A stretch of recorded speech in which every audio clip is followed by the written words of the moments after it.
The first video in a short series, Reframing Loneliness, not as a feeling, but as a commercial risk factor for disengagement. We often talk about loneliness as an emotion someone has, but the science shows something different. Loneliness tends to emerge gradually. It usually begins as a subtle erosion in connection, a pullback in effort, responsiveness, or openness, long before anyone identifies themselves as lonely.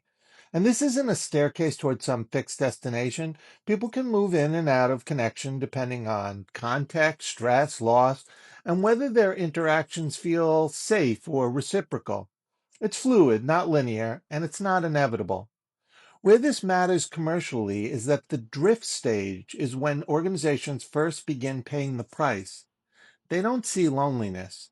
They see delayed replies, less initiative, lower participation, more hesitation, and eventually quiet disengagement.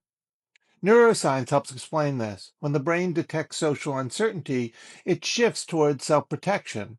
Attention narrows, energy is conserved, and social efforts drop, not because someone no longer cares, but because connection no longer feels safe or rewarding. Catching this early is critical because it is still reversible at this stage. But for people who have already been disconnected for a long time, this drift becomes more sticky.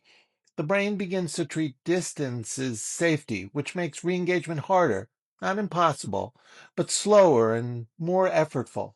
We'll look at that later in the series when we talk about persistence. So the most useful question isn't who is lonely, it's who is starting to drift, and how early can we notice it before disengagement hardens into a pattern. In the next video, we'll look at why persistence, not severity, is the strongest predictor of who is the hardest to re-engage. Thanks for listening. If this perspective is useful, I hope you'll stay with the series and feel free to share it with others who work on engagement and connection. Thank you.